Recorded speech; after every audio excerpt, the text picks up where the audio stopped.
नमस्कार, आप देख रहे हैं द रेड माइक और मैं हूं मिलन शर्मा। एयर इंडिया की फुकेट दिल्ली फ्लाइट को देखकर अब उसके और पहलू जो सामने आए हैं उनको समझकर ये बात सामने आती है कि जाको राखे साइयां, मार सके ना कोई। इस फ्लाइट में जो कुछ बुरा हो सकता था वो हुआ। पायलट से लेकर, कॉकपिट से लेकर, कैबिन क्रू से लेकर, फ्लाइट में गड़बड़ियों से लेकर, लैंडिंग से लेकर हर चीज़ इस एयर इंडिया एयरक्राफ्ट के अंदर ऐसी हुई हैं कि मानो ये तो असंभव था कि ये फ्लाइट लैंड भी कर जाती सुरक्षित, और वो जो 137 पैसेंजर्स थे और क्रू मेंबर्स थे उस फ्लाइट में, वो जिंदा बच पाते। आइए आपको बताते हैं कि एक एक करके इस केस की परतें खुलती जा रही हैं और लेयर बाय लेयर क्या क्या चीज़ें सामने आई हैं। इसे सुनकर आप क्या सोचते हैं वो आप एंड में अपना जजमेंट बना सकते हैं, लेकिन हम आपको सिर्फ फैक्ट बाय फैक्ट बताने वाले हैं। सबसे पहले कहा जा रहा था एयर इंडिया की तरफ से कि ये एक सिवियर एयर टर्बुलेंस है। एयर टर्बुलेंस के कारण ये जो फ्लाइट है जिसमें 137 पैसेंजर्स, क्रू मेंबर्स भी हैं, ये झटके खाती है मिड एयर। इसके विजुअल्स सामने आए हैं जिसमें दिख रहा है कि फ्लाइट में चीज़ें टूट गई हैं, साइड की खिड़की टूट गई है, चीज़ें खुलकर नीचे गिरी हैं, पैसेंजर्स हवा में उछले हैं, लोगों को चोटें आई हैं। जब ये फ्लाइट लैंड होती है दिल्ली, उसके बाद पहला स्टेटमेंट जो आता है वो यही बताया जाता है, सिवियर एयर टर्बुलेंस। अब सोचिए कि हमने आपको द रेड माइक पर इंटरव्यू भी किया है उन पैसेंजर्स का कि उस फ्लाइट में क्या हुआ, उनका भयानक एक्सपीरियंस उन्होंने शेयर किया है, और साथ ही साथ ये भी बताया है कि जो रूट ये फ्लाइट ले रही थी फुकेट से दिल्ली, इस रूट में कोई भी अगल बगल जाने का स्कोप एयरक्राफ्ट में यूज़ नहीं किया। जहां पर टर्बुलेंस हिट की है, ओडिशा भारत का स्टेट है, एंटर करने के बाद वहां पर भी फ्लाइट अपने रूट पर चलती रही है और उन्होंने बिल्कुल भी कोई टर्न नहीं लिया, कोई और मोड नहीं पकड़ा फ्लाइट ने। अब हमें बताया गया है, जो सबसे पहली खबर आती है, रिपोर्ट होती है कि पैसेंजर्स को चोटें आई हैं, उन्हें भर्ती कराया गया है अस्पताल में और आगे की जांच, इन्वेस्टिगेशन इसमें होगी। ये नहीं बताया गया था कि फ्लाइट अटेंडेंट जो थे, कैबिन क्रू जो थे और फ्लाइट के कैप्टन जिनका नाम हम नहीं ले सकते, उनका पहला psycho active substance test positive आता है। ये रिपोर्ट होता है। अब बोला जाता है कि psycho active substance test positive आ सकता है, ऐसी कुछ चीज़ों का सेवन कर सकते हैं पायलट जिनको साइको एक्टिव सब्सटेंसेस में काउंट किया जाता है। वो कोई दवाई भी हो सकती है, वो कोई स्लीपिंग पिल हो सकती है, वो कोई एंटीहिस्टामिन हो सकती है, कोई भी दवाई हो सकती है। सेकेंड कॉन्फर्मेटरी टेस्ट के लिए वेट किया जाता है। जब सेकेंड कॉन्फर्मेटरी टेस्ट आता है उसमें बताया जाता है कि पायलट के शरीर में मैरुआना, गांजा के ट्रेसेस पाए गए हैं।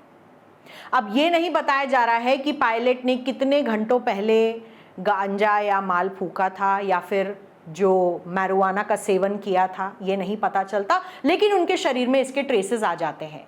इससे ये पहलू तो सामने आता है कि उस फ्लाइट को उड़ाने के लिए जो पायलट के शरीर में मैरुआना या गांजा पाया जा रहा है वो सक्षम नहीं है। मान लीजिए फ्लाइट में कोई भी दिक्कत आ जाती है तो सबसे पहले एज प्रोटोकॉल फ्लाइट में जो पायलट्स हैं, क्रू हैं, उनका टेस्ट होता है, ब्रेथ एनालाइजर होता है, अल्कोहल वगैरह चेक करने के लिए, वो क्लियर आता है। लेकिन जो कैप्टन है फ्लाइट का, उसके शरीर में मैरुआना पाया गया। ये पहला पहलू अब सामने आ रहा है। एयर टर्बुलेंस को छोड़ दीजिए क्योंकि ये कोई साधारण एयर टर्बुलेंस नहीं था। इसकी पुष्टि वहां के पैसेंजर्स कर रहे हैं। हमने कुछ पैसेंजर्स का इंटरव्यू भी किया है, आपको सुना देते हैं कि पैसेंजर्स ने क्रू और पायलट के बिहेवियर के बारे में फ्लाइट के अंदर क्या देखा। फेलियर हवा की वजह से हुआ, कुछ हुआ, लेकिन it's not air turbulence not at all. So there should be a thorough integration on this investigation on this incident, and that too when we landed, जब हम लैंड हो गए, हम बाहर निकल रहे, अथॉरिटीज़ थी, एयर इंडिया का मैनेजमेंट था, डॉक्टर्स थे, सब थे, लेकिन किसी को एक वो नहीं अहमियत नहीं हुई कि वो हमसे पूछें कि how are you feeling sir. पूरा स्टाफ घबराया हुआ था। At least they should give some courtesy, okay sir please sit somewhere, have a relax, पूछें, तसल्ली दें। किसी एक बंदे ने कुछ नहीं पूछा, किसी एक बंदे ने कुछ नहीं पूछा। इवन इन द न्यूज़ में यही आ रहा है, it could be due to air turbulence, and कुछ प्रॉपर एनालिसिस मेरे ख्याल से अभी नहीं हुई है। So we should know what is the root cause. They were panicking, okay, they were speaking, वो अपने आप बोल रहे थे, आई कैन लिसन देम। वो सब हमारे आगे थे, छोटे बच्चे थे, वो रो रहे थे। पीछे एल्डरली लोग बैठे थे, बुजुर्ग लोग बैठे थे। सोचिए उनका क्या हालत होगा। और ऐसा हमारे पास टाइम भी नहीं था कि हम वीडियो बना सकें। वो ऐसा टाइम था कि हमें कुछ नहीं पता था हम करें क्या। बस ये था कि जब हमने फील करा कि हम नीचे गिरे, हमने कहा हम जाने वाले हैं, तो we were holding hands each other. देखिए, अब जब आपने सुन लिया है, ये वो पैसेंजर्स थे जो उस फ्लाइट में बैठे थे, इन्हें सब दिख रहा था, सुन पा रहे थे। पैसेंजर्स ने पायलट को भी देखा, वो किस तरीके से एक अजीब सी हालत में बाहर निकले, लोगों से कह रहे थे वीडियो मत बनाइए वगैरह वगैरह। अब ये सब होता है, लेकिन इसके पीछे का कारण क्या है? ये फ्लाइट सडनली नीचे क्यों गिरी 300 फीट? ये अब आपके मन में सवाल आ रहा होगा। टर्बुलेंस नहीं है, क्या हुआ, फ्लाइट 300 फीट नीचे क्यों गिरी? तो आपको दिखाते हैं कि द रेड माइक के पास एक्सक्लूसिव डॉक्यूमेंट्स मिले हैं, जिसमें प्रिलिमिनरी रिपोर्ट जो पायलट को ऐसा कोई भी इंसिडेंट होता है तो सबमिट करनी होती है, वो डीजीसीए को सबमिट की गई। उस प्रिलिमिनरी रिपोर्ट में अगर आप इसको देखें तो कुछ ही मिनटों में 12 से 13 टेक्निकल स्नैग्स रिपोर्ट होते हैं फ्लाइट में। सूत्रों के मुताबिक और जो रिपोर्ट हुआ है मीडिया में उसके मुताबिक भी हम आपको बता रहे हैं कि जब ये टेक्निकल स्नैग्स रिपोर्ट हुए फ्लाइट में, तब जो पायलट हैं वो टॉयलेट का इस्तेमाल कर रहे थे। वो आए वापस, मैं कैप्टन की बात कर रही हूँ, वो आए, उन्होंने देखा कि बहुत सारे टेक्निकल स्नैग्स एक साथ रिपोर्ट हो रहे थे। सस्टेन ट्रांजिएंट टेक्निकल फॉल्ट भी कहा गया रिपोर्ट के अंदर, जिसमें कई मैसेजेस आए। हाइड्रोलिक्स नहीं चल रहे थे, फ्लैप्स नहीं चल रहे थे, उसमें कई तरीके के टेक्निकल मैसेजेस आप देख सकते हैं। Blue yellow lights on off हो रही थी, वो संकेत दे रही थी कि प्लेन में कुछ गड़बड़ हुई है, इसीलिए प्लेन अब नीचे की तरफ जा रहा है। जब प्लेन नीचे की तरफ जाता दिखा, पायलट और को पायलट दोनों ने सिचुएशन संभालने की कोशिश में, प्लेन ने जब मैसेज दिया, सेफ्टी रिपोर्ट में भी ये लिखा हुआ है, स्टॉल स्टॉल स्टॉल। इसका मतलब प्लेन इस वक्त क्रूज कर रहा है, लेकिन ऑटो पायलट ऑफ हो गया है, प्लेन उड़ने की हालत में नहीं है, अब वो नीचे की तरफ जा रहा है। तो आप सोचिए कितना भयानक ये मंजर था कि पायलट ने किसी तरीके से प्लेन को नोज डाइव करने के बजाय ऊपर उछालने की कोशिश की, और जब वो प्लेन ऊपर उठाने की कोशिश हुई, उसमें जितने भी पैसेंजर्स प्लेन में बैठे थे, जिन्होंने सीट बेल्ट नहीं पहने थे, वो हवा में उछले। सेफ्टी रिपोर्ट में भी यही कहा गया है पायलट के द्वारा कि वो फ्लोट कर रहे थे हवा में, क्योंकि नेगेटिव जी था। मैं प्रिज्यूम कर रही हूँ नेगेटिव जी मीन्स नेगेटिव ग्रेविटी, और इसीलिए कुछ लोगों का सीलिंग से प्लेन के सर बजा और फिर नीचे आए। कई लोगों को इस इंसिडेंट में चोटें आई, लेकिन कोशिश ये की जा रही थी क्योंकि प्लेन में टेक्निकल फॉल्ट्स आने की वजह से प्लेन जो नीचे जा रहा था उसे दोबारा ऊपर लाया जाए। तो नोज डाइव के बजाय उसको कंट्रोल किया किसी तरीके से इन दोनों पायलट्स ने, पायलट और को पायलट ने। फिर सेफ्टी रिपोर्ट में ये भी लिखा है कि उन्होंने अपनी सीट बेल्ट बांधना शुरू की, क्योंकि उन्हें भी चोटें आई होंगी जब वो फ्लोट किए, ऊपर उछले बाकी पैसेंजर्स की तरह। फिर सीट बेल्ट बांधकर प्लेन को कंट्रोल में लाने की कोशिश की गई। एयर ट्रैफिक कंट्रोल की तरफ से सूत्रों ने बताया है कि प्लेन को कहीं और लैंड करने नहीं दिया गया। हालांकि डेस्टिनेशन से ज़्यादा दूर नहीं थे, अगर लखनऊ या कहीं और भी लैंड करते तो हाल ही में डिफरेंस 15 या 10 मिनट का ही था। 1 घंटे से पहले निर्धारित समय से प्लेन को दिल्ली लैंड कराया। उसके बाद सारे पैसेंजर्स बाहर आए और ये सारे टेस्ट होते हैं पायलट के, जिसमें डोप टेस्ट पॉजिटिव आता है।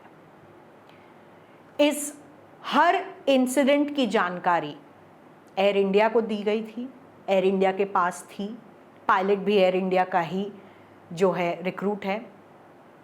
एयर इंडिया ने डे 1 से सिर्फ एयर टर्बुलेंस बताया, उसके आगे कुछ नहीं कहा। मिनिस्ट्री ऑफ सिविल एविएशन के मंत्री राम नायडू पैसेंजर्स से मिलने जाते हैं, अस्पताल में जो इंजर्ड पैसेंजर्स हैं उनसे मिलते हैं। स्टेटमेंट जारी होता है उनकी तरफ से कि 5 मिनट का टर्बुलेंस था, और जैसे ही पायलट का टेस्ट पॉजिटिव आता है, डोप टेस्ट पॉजिटिव आता है, और ये रिपोर्ट मीडिया में कई लोगों के हाथ लगती है कि कैसे एक टेक्निकल ट्रांजिएंट फॉल्ट देखा गया, हाइड्रोलिक्स फेल हुए।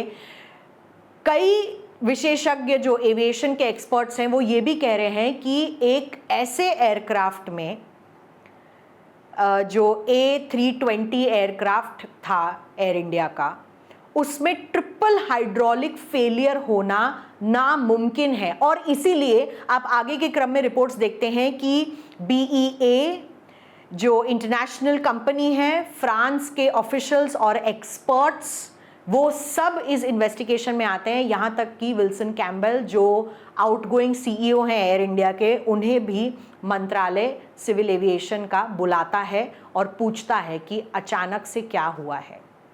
सबकी हालत ख़राब है। अभी तक फिगर आउट नहीं किया गया है कि ऐसे प्लेन में एक ट्रिपल हाइड्रोलिक फेलियर कैसे हो सकता है। ये काफ़ी टेक्निकल भाषा है, लेकिन ये खिलवाड़ भी है उन सारे पैसेंजर्स के साथ जो आज कंप्लेन भी कर रहे हैं कि ऐसा है कि उन्हें एयर इंडिया ने एक बार दोबारा फ़ोन करके भी नहीं पूछा है कि उनकी क्या हालात हैं, क्या उन्हें मेडिकल असिस्टेंस दी जा रही है। कई जो लोग हैं, उनके जो परिजन हैं जो उनके साथ ट्रैवल कर रहे थे, वो अभी भी इंजर्ड हैं। हमने पैसेंजर से बात की है, उनकी बात भी सुनी। मेरे ब्रदर को हाथ के अंदर, बैक के अंदर और भी upper back, lower back, he can't even move. हमें पता है हम उसे कैसे लेके आए, उसको क्या ट्रीटमेंट मिला मेदांता मेडिसिटी के अंदर, कैसे। I have a lot of videos, in the videos I am fighting with doctors कि आप 6-6, 7-7 घंटे के बाद क्यों एक्सरे करवा रहे हो? 7 घंटे कौन बिठा के रखता है एनेस्थीसिया लगा के? पता है उसने क्या किया क्या नहीं किया। अब तो हालत ठीक थी या नहीं ठीक थी इसका सवाल ही नहीं पैदा होता। उन्होंने 140 पैसेंजरों की जान को ऐसे खतरे में डाला था, और कल को कुछ हो जाता तो कौन रिस्पॉन्सिबल होता? क्योंकि एयर इंडिया वाले लोग तो भाग रहे हैं। अब क्या करेंगे एयर इंडिया वाले? सारी चीजें इस पायलट के ऊपर डाल देंगे। पायलट भी तो इनका ही हायर किया हुआ था, वो क्यों नहीं रिस्पॉन्सिबिलिटी ले रहे किसी चीज की? क्या एयर इंडिया ने एक भी पैसेंजर को इन पूरे इंसिडेंट के बाद फोन करके पूछा आप कैसे हैं घर पे, आर यू डूइंग वेल और नॉट? तो आपने देखा कि किस तरीके से इस पूरे मामले पर पर्दा डालने की कोशिश डे 1 से चल रही थी। वो पर्दा अब हट गया है और लोग सवाल कर रहे हैं, क्योंकि जब पहले दिन आपने देखा होगा पैसेंजर्स बाहर आके फ्लाइट से बोलने लग गए कि हवा में प्लेन उड़ा, उल्टा हुआ, नीचे गिरा, तो कोई भी इस पर विश्वास करने को तैयार नहीं हो रहा था। क्यों? क्योंकि सारे पैसेंजर्स की जान बच गई थी। हम ये नहीं कह रहे कि जो पायलट्स ने किया वो गलत है। शायद प्लेन में टेक्निकल फॉल्ट आने की वजह से पायलट्स ने प्रोटोकॉल फॉलो किया, प्लेन को किसी तरीके से नियंत्रित किया, और उसके बाद ये फ्लाइट लैंड हुई है। तो एक तरह से आप कह सकते हैं कि इन पायलट्स ने पूरे क्रू की और पैसेंजर्स की जान बचाई है। लेकिन दूसरी तरफ सवाल ये भी उठते हैं कि एक कैप्टन जो मेन पायलट हैं, उनका अगर डोप टेस्ट पॉजिटिव आ रहा है, ये भी कहानी सामने आ रही कि उनके क्रू मेंबर से लड़ाई हुई थी, क्रू मेंबर ने उनके खिलाफ कंप्लेन भी की थी। उसके फ्लाइट उड़ने से पहले वो अपने क्रू के साथ मेकअप करने गए थे, पार्टी करने गए थे, हो सकता है वहाँ उन्होंने कुछ सेवन किया हो। कुछ रिपोर्ट्स में ये भी सामने आ रहा है कि जो कैप्टन है वो नींद की गोलियां लेते थे, उन्हें तकलीफ होती थी सोने में। तो अब इस घेरे में भी सवाल घूम रहे हैं कि क्या आपके पायलट्स जो एयरक्राफ्ट उड़ाते हैं, जिनके हाथ में इतने पैसेंजर्स की जान होती है, क्या वो मेंटली, फिजिकली फिट हैं आपकी फ्लाइट्स उड़ाने में? और दूसरा जो मेन अहम मुद्दा है जिससे ध्यान हटना भी नहीं चाहिए कि किस तरीके के तकनीकी खराबी इस एयरक्राफ्ट में दिखाई दी है, इसके पुर्जे पुर्जे अलग हो गए।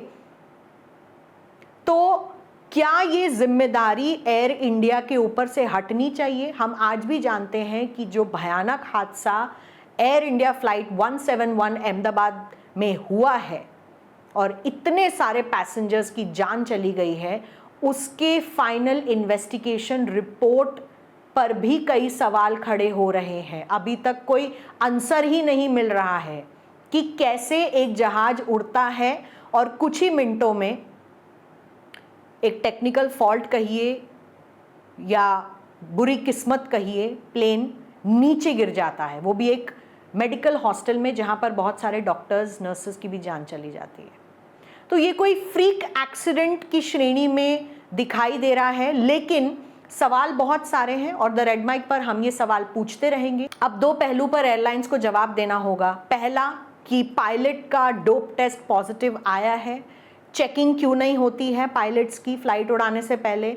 अब सिविल एविएशन मिनिस्ट्री की तरफ से कहा जा रहा है कि हर पायलट का ये साइको एक्टिव टेस्ट होगा, उनका एक मेंटल एनालिसिस टेस्ट होगा। जो एक ईमेल आया था, हमारे हाथ वो ईमेल लगा है 1 साल पहले, विल्सन कैम्बल को किसी सीनियर पायलट ने ईमेल लिखा था, बताया था कि इंटरनेशनल फ्लाइट्स में ये टेस्ट होते हैं, पायलट्स के साइको एनालिटिक्स टेस्ट होते हैं, उनके मेंटल हेल्थ का टेस्ट होता है, उनकी रिक्रूटमेंट और उनकी सीनियरिटी और उनका फ्लाइट एक्सपीरियंस इसमें कैलकुलेट होता है। एमिरेट्स जैसे फ्लाइट ये करती है, एयर इंडिया क्यों नहीं करती?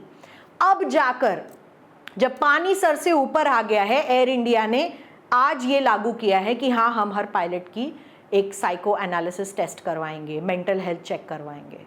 शर्म आनी चाहिए एयर इंडिया को। इतने सारे पैसेंजर्स जिनकी जान जा सकती थी, उन्हें भगवान ने बचाया है। तो पहला पहलू पायलट्स की मेंटल एंड फिजिकल फिटनेस का है और दूसरा बहुत इंपॉर्टेंट पहलू है टेक्निकल प्रॉब्लम्स। अगर फ्लाइट में टेक्निकल प्रॉब्लम थी तो फ्लाइट उड़ने से पहले क्या वो फुकेट में ढंग से चेक की गई थी? अगर चेक की गई थी तो फिर मिड क्रूज फ्लाइट में ये टेक्निकल प्रॉब्लम्स कैसे आई हैं? आपके एयरक्राफ्ट की फिजिकल फिटनेस भी तो इतनी ही इंपॉर्टेंट है, जिससे एयर इंडिया अब भाग नहीं सकता। तो ये पूरी कहानी हमने आपको द रेड माइक पर सुनाई है, पॉइंट बाय पॉइंट, और आप जज करिए कि जो पहले एयर टर्बुलेंस कहा गया, वो एयर टर्बुलेंस पूरा अपने सर पर उल्टा हो गया मुद्दा, और मुद्दा तो कुछ और ही था।